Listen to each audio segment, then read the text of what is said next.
আসসালামু আলাইকুম ওয়া রাহমাতুল্লাহি ওয়া বারাকাতুহু। আলহামদুলিল্লাহি রাব্বিল আলামিন ওয়া আকিবাতুল লিল মুত্তাকিন ওয়াস সালাতু ওয়াস সালামু আলা আশরাফিল আমবিয়াই ওয়াল মুরসালিন নবিয়িনা মুহাম্মদ ওয়া আলা আলিহি ওয়া সাহবিহি ওয়া মান তাবিআহুম বিইহসানিন ইলা ইয়াউমিদ্দিন, আম্মা বা'দ। সম্মানিত দূরের ও কাছের দর্শক ও শ্রোতা মণ্ডলী, আল্লাহ রাব্বুল আলামিনের অশেষ মেহেরবানিতে আজ রিয়াদস্থ বাথা ইসলামিক সেন্টারে আমরা একত্রিত হয়েছি এক ব্যতিক্রম ধর্মী উপস্থিতি নিয়ে।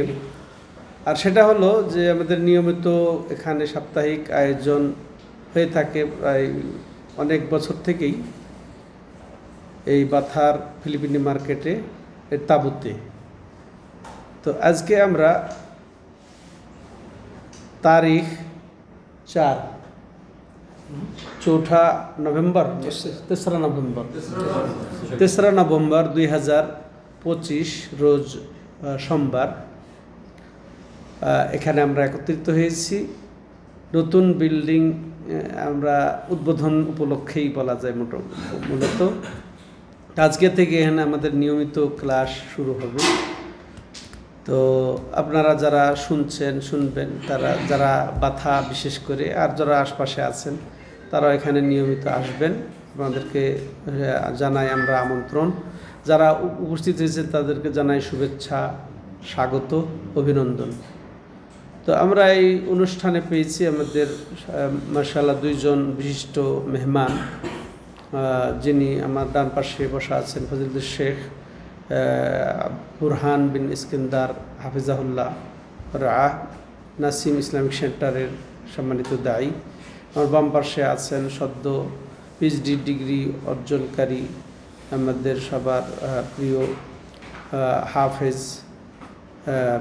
ডক্টর সোহেল আহমদ, মাশাআল্লাহ, যাদের বক্তব্য আমরা সংক্ষেপে হলেও কিছু শুনলাম এবং উপকৃত হয়েছি আলহামদুলিল্লাহ।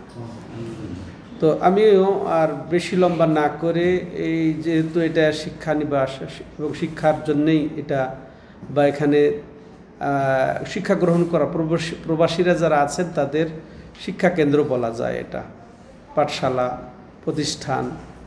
এখান থেকে আমরা আমাদের মৌলিক যেটা শিক্ষা না করলেই নয় সেরকম শিক্ষা গ্রহণ করার জন্য এখানে উপস্থিত হয়ে থাকি। আজকেও এসেছি এবং ভবিষ্যতে আসব। তো দেখা যাচ্ছে যে আসলে আরব দেশ, এখানে সুযোগ কিন্তু অল্প। মসজিদে গেলেও আমরা আরবিতে বক্তব্য শুনতে হয় খুতবাতে, কিন্তু এখানে মাঝামাঝি ইসলামিক সেন্টার গড়ে উঠেছে। তো এটা আসলে মৌলিক শিক্ষা এটা দেওয়ার জন্যে, নেওয়ার জন্যে তো সুবর্ণ সুযোগ। যারা এখানে উপস্থিত হয়েছেন, যারা হয়ে থাকেন, তাদেরকে আমি আসলে সাধুবাদ জানাই, শুভেচ্ছা জানাই যে তাদেরকে আল্লাহ রাব্বুল আলামিন ভালোবেসেছেন, তাদের কল্যাণ চান, তারা আসলে সৌভাগ্যবান, সেই হিসেবেই তারা আসতে পারেন।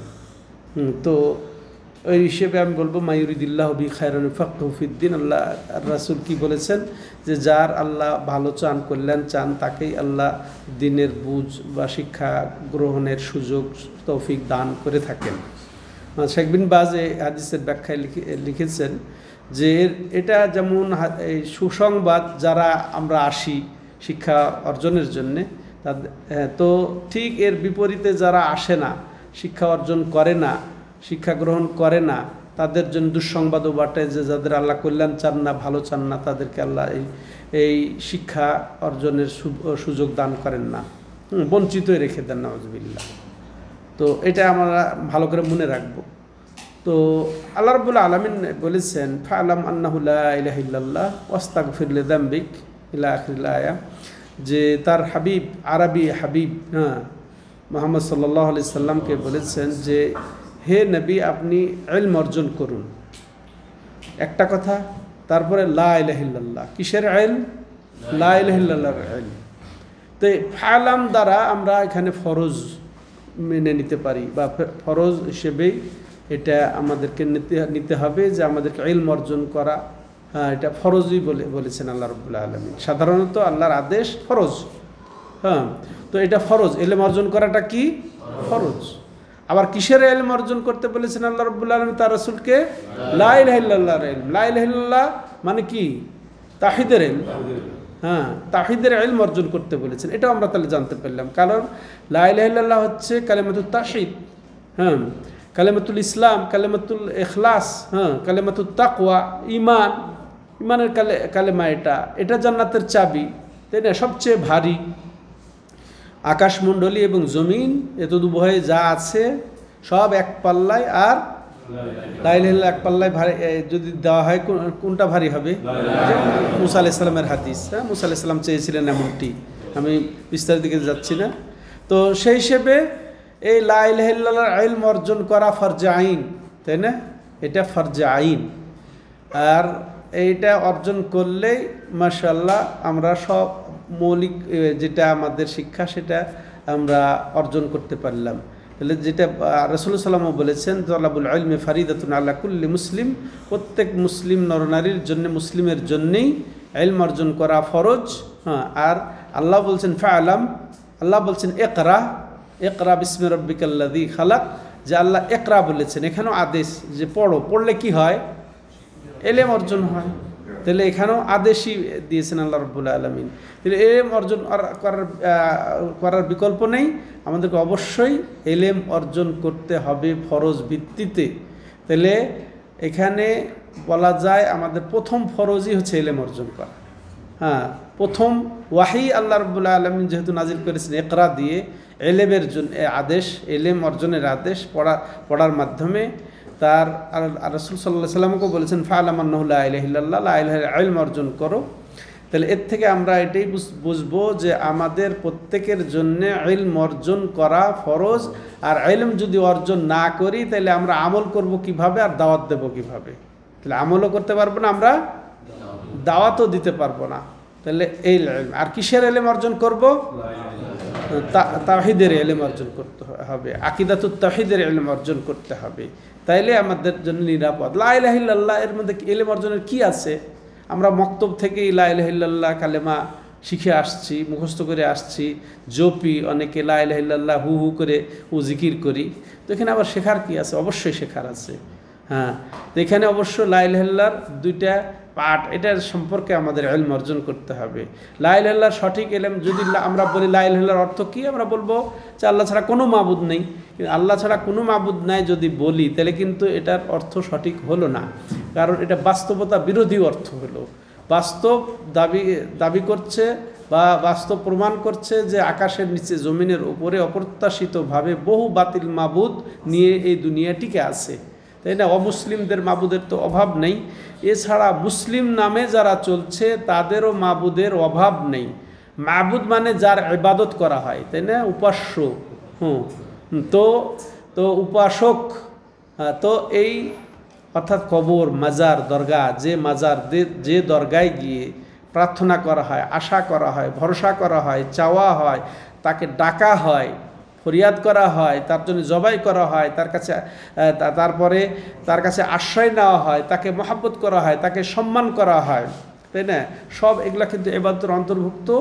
এই জন্যেই যে আল্লাহ রাব্বুল আলামিন এই সবগুলা তার জন্য নিবেদন করার নির্দেশ দিয়েছেন কোরআনে, তাই না? রাসূলের মাধ্যমে, হাদিসে, হ্যাঁ, অসংখ্য জায়গায় এটা নির্দেশ দিয়েছেন। আর আল্লাহ যা পছন্দ করেন, আল্লাহ যা ভালোবাসেন, হ্যাঁ, আল্লাহ যা আদেশ করেন সেগুলা মুখের দ্বারা, তার অঙ্গ প্রত্যঙ্গের দ্বারা প্রকাশ্যে অপ্রকাশ্যে পালন করার নামই তো ইবাদত, তাই না? তাহলে আর এগুলা যে আল্লাহরই হক, একান্তই আল্লাহর হক। তো আল্লাহর যেটা নির্ধারিত হক সেটা অন্য কাউকে দিলে সেটা শিরিক হবে না? শিরিক হবে। হ্যাঁ, আর সেটা ওলিয়া আউলিয়া তো দূরের কথা, এমনকি নবীর জন্য যদি এগুলা নিবেদন করা হয়, আবেদন, এগুলা যদি পালন করা হয় সেটা শিরিক হবে না? তাহলে নবীকেও দেওয়া যাবে না এবং ফেরেশতাদেরকেও দেওয়া যাবে না, তাহলে আর ওলিয়া আউলিয়ার কোনো সুযোগ আছে? হ্যাঁ, তাহলে অবশ্যই এটা ইলম অর্জন করতে হবে আমাদেরকে, যে তাওহীদের। আর তাওহীদ কিসে নষ্ট হয়ে যায় সেটাও আমাদেরকে জানতে হবে। শিরিক, হ্যাঁ, কুফুর, নেফাক, অত বড় শিরিক, বড় নেফাক, বড় কুফুরি, এর দ্বারা মানুষ ইসলাম থেকে খারিজ হয়ে যায়, এটাও আমাদের ইলম অর্জন করা ফরজ। তাহলে অবশ্যই ইলম অর্জন করা ফরজ, কিন্তু আবার সব এলেম অর্জন করা সম্ভবও যেহেতু নয়, অতএব আল্লাহ রাব্বুল আলামিন সব এলেম অর্জন করা আমাদের জন্যে ফরজও করেন নাই। তাহলে অবশ্যই সেখানে কিছু এলম আছে ফরজে আইন, আর সেটাই হচ্ছে যেটা তাওহীদের এলম, যেটা আকিদা তাওহীদ। হ্যাঁ, এর বিপরীত যেটা নষ্ট হয়ে যায় আকিদা তাওহীদ, সেটাও শিক্ষা করাটা আমাদের জন্য ফরজে আইন। এর সাথে যুক্ত করা যেতে পারে যে ইবাদত আমাদের উপরে আল্লাহ ফরজ করেছেন, ওই ইবাদতের ইলম অর্জন করাটাও কি ফরজ। তাহলে এখানে যে জন্য আমরা আসব সেটা ফরজে আইন ইলম অর্জন করার জন্যই আসব। এই মাশাআল্লাহ, এই আমাদের জন্য সৌভাগ্য যারা আমরা এই আশপাশে থাকি, যারা আসি তাদের জন্যে, যে আমরা এই ফরজে আইন ইলম অর্জন করার জন্যেই এখানে এসেছি, আসব। আর এটা তাওহীদের ইলম, যে আসলে আমরা তাওহীদি জনতা, আমরা ঘোষণা করি, বলি, কিন্তু আসলে কি আমরা তাওহীদ বুঝি? সাধারণত তাওহীদ বুঝি না। আমাদের সমাজের অধিকাংশ আলেমরাই তাওহীদ বুঝে না। হ্যাঁ, তাওহীদ রুবিয়াত কাকে বলে, তাওহীদ উলুহিয়াত কাকে বলে, তাওহীদুল আসমা ওয়াস সিফাত কাকে বলে, আলেমরাই বুঝে না। তাহলে তারা কিভাবে তাওহীদবাদী, আর কিভাবে তারা তাওহীদের পথে আহ্বান করবে? আল্লাহু আকবার। অতএব আমাদেরকে যথাযথভাবে তাওহীদ বুঝতে হবে। তাওহীদ কি? তাওহীদ মানে কি? যে আল্লাহকে তার হকসমূহে একক বিশ্বাস ও একক সাব্যস্ত করা। 3 ক্ষেত্রে আল্লাহকে একক বিশ্বাস ও একক সাব্যস্ত করা।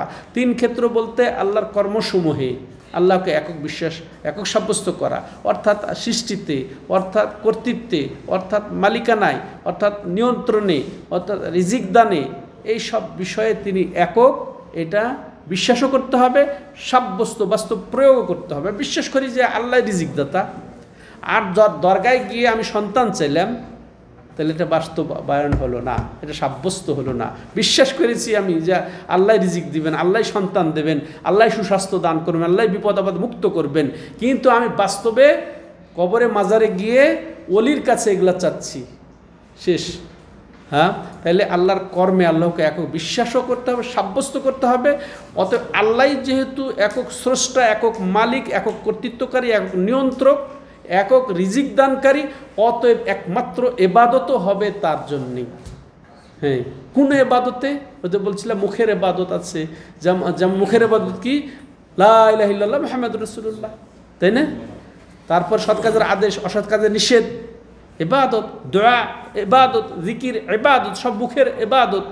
তারপরে এই অঙ্গ প্রত্যঙ্গের দ্বারা, যেমন এই সালাত, যাকাত, সিয়াম, হজ, এগুলা অঙ্গ প্রত্যঙ্গের ইবাদত। এগুলো প্রকাশ্য ইবাদত, অপ্রকাশ্য হচ্ছে আমার হচ্ছে ইখলাস, আমার তাকওয়া, আমার আশা, আমার ভয়, আমার মোহাব্বত, আমার সশব্দ সম্মান, এগুলো ইবাদত, এগুলো অপ্রকাশ্য ইবাদত। হ্যাঁ, এগুলো সব কিছু কার জন্যে? আল্লাহর জন্য নিবেদন করা। এই ইবাদত হচ্ছে ইবাদত, এটা হচ্ছে তাওহীদুল ইবাদা, আর এটা হচ্ছে আসল। এটার জন্যই আল্লাহ রাব্বুল আলামিন জিন ইনসান সৃষ্টি করেছেন। এটাকে সঠিকভাবে বাস্তবায়ন করার জন্যে আল্লাহ রাব্বুল আলামিন নবী পাঠিয়েছেন, নবীদেরকে পাঠিয়েছেন। এটাকে সঠিকভাবে বাস্তবায়নের জন্যে আল্লাহ রাব্বুল আলামিন কিতাব নাজিল করেছেন। এইটার উপরে ভিত্তি করে জান্নাত এবং জাহান্নাম। কিন্তু এটা সম্পর্কে আমরা উদাসীন। হ্যাঁ, যে আমরা মনে করি সালাত, যাকাত, হজ এর মধ্যে ইবাদত সীমাবদ্ধ, অথচ দোয়া হুয়াল ইবাদা, এই দোয়া প্রার্থনা আমরা আল্লাহর কাছেও করি।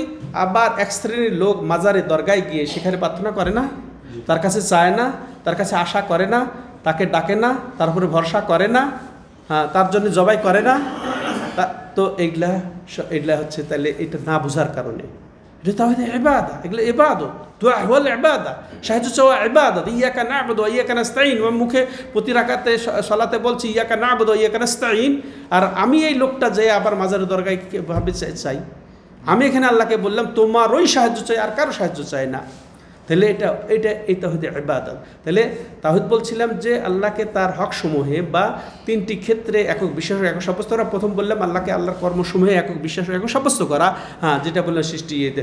অতএব তিনি যেহেতু স্রষ্টা, অতএব ইবাদত হবে তার। আর ইবাদত বলতে যেটা সংক্ষেপে আমি বুঝাতে চেয়েছি যে আল্লাহ যা পছন্দ করেন, ভালোবাসেন, আল্লাহ যা হুকুম করেন, সেগুলোই কথার দ্বারা, মুখের দ্বারা, প্রকাশ্যে অপ্রকাশ্যে পালন করাটাই হচ্ছে যেহেতু ইবাদত। অতএব আমার দোয়া ইবাদত, আমার আশা ইবাদত, আমার ভরসা ইবাদত, আমার জবাই ইবাদত, আমার মহাব্বত, আমার সশ্রদ্ধ সম্মান সব ইবাদত। আর এগুলো একমাত্র আল্লাহর জন্যে, এটা সর্বশ্রেষ্ঠ ফেরেশতা জিবরিলের জন্য সম্ভব নয়, এবং সর্বশ্রেষ্ঠ নবী মুহাম্মদ সাল্লাল্লাহু আলাইহি সাল্লামের জন্য সম্ভব নয়। অতএব কোন ওলি, আউলিয়া, গাউস, কুতুব এগুলোর কাছে সম্ভব? হ্যাঁ, তাহলে এটা হচ্ছে তাওহীদে ইবাদা। হ্যাঁ, তো এই ক্ষেত্রে আল্লাহকে এক বিশ্বাস সাব্যস্ত করা। আল্লাহ রয়েছে সুন্দর সুন্দর নাম, কোরআনে আল্লাহ তার পাক জবানে বর্ণনা দিয়েছেন, এবং তার পক্ষ থেকে তার রাসূল সাল্লাল্লাহু আলাইহি সাল্লাম পাক জবানে তার বর্ণনা দিয়েছেন। অতএব সেই সমস্ত নাম এবং গুণকে শব্দ মর্ম নির্বিশেষে বিশ্বাসও করতে হবে, প্রয়োগও করতে হবে, সাব্যস্ত করতে হবে। ঠিক আছে? বাস্তব জীবনে আমি বলো আল্লাহর রাজ্জাক, আল্লাহ রিজিক দানকারী, রিজিক চাইবো আবার দরগায় গিয়ে, মাজারে গিয়ে? তাইলে কোথায় আর রাজ্জাক নামের বিচার করলাম আমরা? তাইলে রাজ্জাকের নামটা যেমন বিশ্বাস করতে হবে, ওর সিফাতটাও বিশ্বাস করতে হবে, তেমনি ওর বাস্তব প্রয়োগ করে আল্লাহর কাছেই চাইতে হবে রিজিক। ঠিক আছে? তাহলে আল্লাহর অসংখ্য নাম রয়েছে। তো এটার জন্যই কিন্তু এইসব ইসলামিক সেন্টার খোলা আছে, আলহামদুলিল্লাহ। তো আপনারা যারা এসেছেন, আপনারা প্রত্যেকেই যারা উপস্থিত হয়েছেন, তারা যারা উপস্থিত হয়নি তাদের কাছে বলে দিবেন যে ইসলামিক সেন্টার ওপেন হয়েছে আমাদের এই সুশিক্ষার জন্যে, হ্যাঁ, সঠিক শিক্ষার জন্যে, কোরআন এবং হাদিস ভিত্তিক আমরা তাওহীদ শিখব এবং সুন্নাত শিখব, এই জন্য ওপেন হয়েছে। এটা সবাই আমরা আসি, দলে দলে আসি, আলহামদুলিল্লাহ। আমার ডাকে যদি একজন আসে তাহলে ওর সওয়াব আমি পাবো, 10 জন আসলে আরও বেশি পাবো। অতএব সব আপনারা প্রত্যেকে প্রতিনিধি, আপনাদের আড়ালে যারা আছে তাদেরকে আপনার আহ্বান করবেন। আমরা ইনশাআল্লাহ এখানে এটা ফুল হয়ে গেছে, ওই হলে চলে যাব আগামী সপ্তাহে। তো আমি আর লম্বা করতে চাচ্ছি না। তো এক কথায় ইলমের দরজা খুলে গেছে। আসলে আরেকটা কথা বলে শেষ করব, শেখ আমাকে 15 মিনিট সময় দিয়েছিল, তো যাই হোক 15 মিনিট হয়ে গেছে। তো আরেকটা কথা এটাই বলতে চাই, আমরা কেন উৎসাহিত হই না, এই ইলম অর্জনে কেন উৎসাহিত হই না? আমরা আজকে শুনলাম, তাহলে কেন উৎসাহিত হই না? আমি এখানে 2টা পয়েন্ট বলবো। যে আসলে ইলম অর্জনের হুকুম সম্পর্কে আমরা অসচেতন। ইলম অর্জন করাটা কি? তো এর আগে উত্তরটা হয়ে গেছে, ইলম অর্জন করাটা কি? ফরজ। এটা ফরজে আইন, ও তো বললাম, যেটা আকীদার ইলম এবং ইবাদতের ইলম, যেটা আমাদের উপরে ফরজ। ঠিক আছে? আর কিসে আকীদা নষ্ট হয়ে যায়, ওই ইলমটাও আমাদেরকে অর্জন করাটাও ফরজ, যেটা বড় শিরক, বড় কুফর, বড় নেফাক এতে পতিত হলে তার কি হয়ে যায়? আকীদা শেষ হয়ে যায়, সে ইসলাম থেকে খারিজ হয়ে যায়। তো এটা অর্জন করা, তাহলে হুকুম আমরা জানলাম কি? আমাদের প্রত্যেকের ইলম অর্জন করতেই হবে, যেটা আকীদাত তাওহীদের ইলম এবং ওই ইবাদতের ইলম, যে ইবাদত আল্লাহ আমাদের উপরে ফরজ করেছেন, এবং ওই ইলমটাও শিরিক, কুফুর, নেফাকের ইলমটা, যাতে আমাদের আকীদাটা সংরক্ষণ হয়, তাওহীদ সংরক্ষণ হয়, ঈমান সংরক্ষণ হয়, ইসলামের মধ্যে আমরা থাকতে পারি। ঠিক আছে? এরপর আরো কি? আমরা জানি যে যারা ইলম অর্জনকারী, যারা আলেম, তাদের কি আল্লাহ রাব্বুল আলামিন মূল্যায়ন করেছেন, তাদের কি আল্লাহ মর্যাদা দিয়েছেন, হ্যাঁ, তো তাদের কি ফজিলত, এটা যদি জানি তাহলে আমরা অবশ্যই ইলম শেখার জন্যে দৌড়িয়ে আসবো। যেমন একটা হাদিস প্রথমে বলেছি যে মা ইউরিদিল্লাহু বিখাইরান ইউফাক্কিহু ফিদ্দীন, যার আল্লাহ কল্যাণ চান তাকে আল্লাহ দ্বীনের বুঝ দান করেন। তাহলে আমরা এই জন্য ছুটে আসবো যে আল্লাহ রাসূল সাল্লাম ওই সুসংবাদ দিয়েছেন যে যাদের আল্লাহ ভালোবাসেন, কল্যাণ চান, তাদেরকে আল্লাহ বুঝ দান করেন। তাহলে আমি যদি এই দ্বীনি শিক্ষা অর্জন করতে ভালো না বাসি, অর্জন না করি, তাহলে তো আমার জন্য আল্লাহ ভালোবাসছেন না, বা আমার জন্য কল্যাণ চাচ্ছেন না, এটাই তো ফুটে ওঠে, তাই না? হ্যাঁ, তাহলে এটা আমরা এই জন্য আসবো। আর রাসূলুল্লাহ সাল্লাল্লাহু আলাইহি ওয়াসাল্লাম কি বলছেন? মান সালাকা তারিকান ইয়ালতামিসু ফি ইলমা সাহালাল্লাহু বিহি তারিকান ইলাল জান্নাহ। যে ব্যক্তি এমন রাস্তায় বের হলো, এই যে কেউ আসছেন এই যে 5 বিল্ডিং কাছ থেকে, কেউ আসছেন হারা থেকে, কেউ আসছেন ওলায় থেকে, কেউ আসছেন আরও দূর দূর থেকে আসছেন, তাইলে যে ওই বাড়ি থেকে বের হলো নিয়ত কি? যে সে ইলম, আর এই ইলমটা কোনটা? শরীয়ত, দ্বীনের ইলম, তাই না? কালা আল্লাহ কালা রসুল, আল্লাহ কি বলেছেন, রসুল কি বলেছেন, আল্লাহ সম্পর্কে জানতে এসেছি আমরা, ইসলাম সম্পর্কে জানতে এসেছি আমরা, আমরা নবী মুহাম্মদ সাল্লাল্লাহু আলাইহি ওয়াসাল্লাম সম্পর্কে জানতে এসেছি। এই নিয়তে যে বের হবে, আল্লাহ রাব্বুল আলামিন এই ওসিলায় তার জন্য জান্নাতের রাস্তাটাকে কি করবেন, সহজ করে দিবেন। এই হুকুমটা আমরা জানবো। তো যাই হোক, আর লম্বা করবো না। তাইলে আমাদেরকে এলেমের এবং আলেমের ফজিলত কি এটা উপলব্ধি করতে হবে, তাইলে আমরা দৌড়িয়ে আসতে পারবো, তাইলে আমাদের আগ্রহ বাড়বে। প্রথম এর হুকুম জানলাম যে ফরজে আইন, আমাদেরকে যে এলম সেটা অর্জন করতেই হবে, এই জন্য এখানে আসব। আর এর ফজিলত আছে যেটা আমরা শুনলাম, আল্লাহ রাব্বুল আলামিন এদের মর্যাদা বৃদ্ধি করবেন, তো এগুলোর জন্যই আমরা আসব। তো আল্লাহ রাব্বুল আলামিন আমাদেরকে তৌফিক দান করেন। আল্লাহ রাব্বুল আলামিন, আমরা ভুলবো না যারা এই প্রতিষ্ঠা করেছেন, প্রতিষ্ঠা করেছেন তাদের একটা কথা প্রশ্ন উত্তর আগামী 14ই নভেম্বর, অর্থাৎ এক কথায় অত তারিখ মারিক বসবো না, আগামী শুক্রবারের পরের শুক্রবার, আগামী জুমাবারের আমরা বাংলা ভাষার এবং উর্দু ভাষার দুইজন বাগ্মী, যাদের আলহামদুলিল্লাহ খেদমতে অনেক বেদাতি পথভ্রষ্ট লোকেরা সঠিক পথে সন্ধান পেয়েছেন, এই দুইজন দায়ীকে আমরা পাচ্ছি। এখন আসলে ইসলামিক দাওয়া সেন্টারগুলোর প্রোগ্রামগুলো হয় না বললেই চলে, কিছু মানে বিধি নিষেধও আছে। তারপর আলহামদুলিল্লাহ আমার নাসিম ইসলামিক দাওয়া সেন্টার আগে বছরে 2-3টা হতো, এখন মাত্র একটা করছে। তো সেটি ইনশাল্লাহ এই বাৎসরিক ইসলামী সম্মেলন আগামী 14ই নভেম্বর, আগামী জুমাবারের পরের জুমাবার ইনশাল্লাহ ফেসবুকে আজকে দিয়ে দিছি, লোকেশনও দেওয়া আছে, তারপরও আমরা দিয়ে দেবো। তো সকলেই আমরা স্বতঃস্ফূর্তভাবে ইনশাল্লাহ উপস্থিত হব। আমাদের ওখানে থাকবেন শেখ মতিউর রহমান, আবার শেখ তৌসিফুর রহমান, উনি এমনভাবে উর্দু বলেন আমরা বুঝি, তাই না, এর আগে উনি আসছিলেন। এরপরে আমাদের মানে পশ্চিমাঞ্চলের সৌদি আরবের পশ্চিমাঞ্চলের প্রবাসী সৌদি আরব জেলা জমিয়তের সুযোগ্য সভাপতি আমাদের ফজিলত শেখ রফিকুল ইসলাম মাদানী, তিনিও ইনশাল্লাহ আসবেন। আর আমাদের রিয়াদের শাইখ মাশায়েখ, ওনারা তো থাকবেনই, শাইখ মাশায়েখরা ইনশাল্লাহ সবাই থাকবেন। তো আমরা এখন থেকে দাওয়াতি কাজ করব, যেহেতু প্রোগ্রাম হয় না। এরপরে বাদ আসর থেকে মাগরিব পর্যন্ত বিভিন্ন ধরনের খেলাও হবে ইনশাল্লাহ, একটু আমরা বিনোদন করবো। নতুন ইস্তেরা ভালোই, খারাপ না। শেখ বলতেছে মাঝখানের মধ্যে খেলা আমি করি না, হ্যাঁ একটু একটু একটু ইয়ে করার জন্য আর কি, উৎসাহ দেওয়ার জন্য। আমাদের ওই যে পোস্টার আর ব্যানার হয় না, ওটা তো ছোট হয়, ওখানে তো সবার নাম সবার ছবি এটা হয় না, ঠিক আছে, সুযোগ হয় না। আমাদের ওই প্রোগ্রামটা হলো সবার, ওই যে বাংলাদেশে বলে ধর্ম যার যার, আমরা উল্টা বলবো যে প্রোগ্রাম হলো নাসিম দাওয়া সেন্টারের প্রোগ্রাম সবার। প্রোগ্রামটা হবে, স্থানটা কোথায় হবে, নাসিম দাওয়া সেন্টারের আন্ডারে সুলাই, কিন্তু প্রোগ্রামটা কার, সবার। ওই প্রোগ্রামে আমাদের শেখ রওদার দায়ী শেখ বাইজিদ ভাই, তারপরে আমাদের যে মাথায় হারায় থাকেন আমাদের শেখ আব্দুল্লাহ হাদি ভাই, তারপর আমাদের আরো যারা যত শেখ আছেন জিদ্দা থেকে কেউ আসবে না, হ্যাঁ জিদ্দা না, ওটা তো বলছেন শেখ, ওটা তো বিশেষ কথা, বিশেষ লোকের মুখ দিয়ে শুনতে হবে, আমি তো এমনি বলতেছি। তো এগুলো তো এখানে স্বতঃস্ফূর্তভাবে আসতে হবে, কেন জানেন, ওই যে বক্তব্যতে বলা হয়েছে যে সুযোগ নাই আপনার হেলায় খেলায় কাটানোর, চায়ের দোকানে বসে গল্প করার সুযোগ নাই।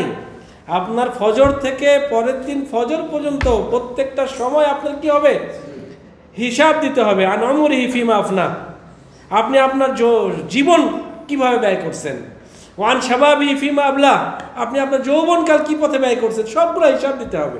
হিসাব না দেওয়া পর্যন্ত এক পাও বাড়তে দিবে না কিয়ামতের দিন। তো আপনাকে ওগুলো আমার মধ্যে অমুক, আমার মধ্যে তমুক, ওগুলো সব বাদ দিয়ে দিতে হবে একদম। এখন মনটাকে পরিষ্কার করে, অন্তরকে খোলাসা করে, মাথাকে পরিষ্কার করে নতুন করে মনে করতে হবে আজকে থেকে, এখন থেকে আবার নতুন করে এই খাজানা, এই যে মেমোরি, এই মেমোরিটাকে কি করতে হবে, ডিলিট করে ফেলতে হবে, সব ডিলিট করে নতুন করে আবার ঢুকাইতে হবে সব মেমোরিতে, যে আজকে আমি প্রসব করছি নতুন, আমাকে আবার এখন থেকে নতুন জীবন স্টার্ট করতে হবে। আগে যা হয়েছে হয়েছে, আর নতুন করে কোনো শয়তান, নতুন করে কোনো স্থান কাউকে দেওয়া হবে না। আমরা রিয়াদে দাওয়াতি বিপ্লব করতে চাই, যে বিপ্লব সৌদি সরকার করতে চায়। সৌদি সরকার কি করতে চায়? দাওয়াতের মাধ্যমে সবাইকে কি করতে চায়? তাদের যে উদ্দেশ্য, লক্ষ্য উদ্দেশ্য, সেটাকে কি করে সবার মধ্যে ছড়িয়ে দিতে চায়। তাই তো হইল এই দাওয়া সেন্টারগুলো। বিপ্লব শব্দ আবার ওই বিপ্লব মনে করবেন না। আমরা বিপ্লব বলতে বুঝাইছি যে প্রচার করতে চাই রিয়াদের বুকে অন্য কিছু থাকবে না, শুধু আমাদের এই দাওয়াতি মিশনটাকে আমরা বাস্তবায়ন করবো ইনশাআল্লাহ। কথা কি বোঝা গেছে? এখন বিশিষ্ট লোকের কাছ থেকে বিশিষ্ট কথা আপনারা শুনুন। আচ্ছা, আমাদের প্রোগ্রাম ইনশাল্লাহ আসর পর থেকে শুরু হয়ে যাবে। এখন আবহাওয়া ইনশাল্লাহ অতটা না গরম না ঠান্ডা, তারপরে একটু ঠান্ডার পোশাক আমরা নিয়ে যাব। আমরা বাদ আসর থেকে 10টা পর্যন্ত রেখেছি। তো ইনশাল্লাহ রাত্রে খাবারও আছে, আর শায়েক মাশায়েক আসবেন, একটু সালাম বিনিময় করব সবার স্বতঃস্ফূর্তভাবে। আমরা মনে হয় গাড়ির ব্যবস্থা করতে পারবো নাকি, আগামী সপ্তাহে তো আপনাদেরকে বলবো। আগামী সপ্তাহে আমাদের আছে মুজিব ভাই, আমাদের যারা এই বাথায় আছেন তারা ইনশাল্লাহ বলবেন, আমরা যোগাযোগ করব। তে প্রাথমিকভাবে আমরা গাড়ির ব্যবস্থা থাকুক আর না থাকুক ইনশাল্লাহ নিজ দায়িত্বে উপস্থিত হওয়ার চেষ্টা করব। ঠিক আছে ভাইরা? ইনশাল্লাহ অন্য ভাষার, এই যে উর্দু ভাষাদের ওরে 1500 2000 পর্যন্ত উপস্থিত হয়, অত সংখ্যা আমরা ওদের থেকে অনেক গুণ বেশি। ইনশাল্লাহ আমরা সবাই উপস্থিত, শায়েকরা থাকবেন ইনশাল্লাহ। রিয়াদের সবাই শায়েককে আমরা উপস্থিত করার জন্য চেষ্টা করবো ইনশাল্লাহ। আসবেন, ঠিক আছে ভাইরা? যদি কার প্রশ্ন থাকে, না হলে ইনশাল্লাহ পার হয়ে গেছে। আচ্ছা, একটা প্রশ্ন ছিল, আমার এক ভাই জানতে চাইছিল আমার কাছে যে ওনার ওয়াইফে কিছু টাকা রাখছিল ব্যাংকে, ডিপিএস না বলে রাখছিল, ওখান থেকে কিছু লভ্যাংশ আসছে, ব্যাংক দিয়েছে তাকে। ওই টাকাটা সে খাবে না, সে চাচ্ছে এই টাকাটা দিয়ে আমাদের দেশের প্রতিবন্ধী যারা আছে তাদেরকে দিয়ে কিনে দেওয়ার জন্য তলি। তো এটা কি ওই খাতে খরচ করা যাবে নাকি? কারণ উনি জানে, ওই মহিলাটা জানে যে ওই টাকাটা দিয়ে টয়লেট করা উচিত, এই হাদিসটা উনি জানতেন। উনি কি করতে পারবে কিনা এটা সে সবসময় বলবেন যেন আমরা নতুন এসেছি, আর হয়তো কখন আসবো কি না আসবো। প্রথমত ওই বাথরুমে দিতে হবে, বাথরুমের পারপাসে খরচ করতে হবে, হাদিসে এসেছে, এই কথাটা ভুল। এইটা না, এইটা প্রথমত যে মূলধনটা, মাশাল্লাহ আমরা ওনাকে ধন্যবাদ জানাই, এই অনুভূতি সৃষ্টি হয়েছে। কারণ আসলে অর্থের কাছে এইটা ইমান টিকে রাখা খুব কঠিন। তো এই জন্যেই ওনার যে অনুভূতি, এইটাকে আমরা সাধুবাদ জানাই, ভালো। আর যেটা লভ্যাংশ, আমি যদি অনেকেই ব্যাংকে রেখে যাই যে আমি নেবই না, তাহলে কিন্তু আমি যদি ব্যাংকে রেখে দিই আমি পাপ কাজে সাহায্য করলাম। কারণ ব্যাংকাররা ওরা হচ্ছে এটা পাপ কাজে করবে, তাহলে আমার এটা হক আমি ওখানে না রেখে আমি ওইটা উঠাই নেব। আমি নিজে ভোগ না করে, যেটা বললেন, কিন্তু এর মাধ্যমে আমি সাধারণ সৎকা করলে যে নেকি পাবো, সেই নেকির আশা করা যাবে না, কিন্তু আমি গুনাহ থেকে নিজেকে রক্ষা করলাম এই দিক দিতে। এই জন্য আপনার ওই শুধু বাথরুমের, মসজিদের বাইরে বাথরুমের পারপাসে খরচ করতে হবে বিষয়টি এমনটি না। আপনি যেটা বলেছেন সেই পারপাসে খরচ করা যায় ইনশাআল্লাহ, সমস্যা নেই ইনশাআল্লাহ।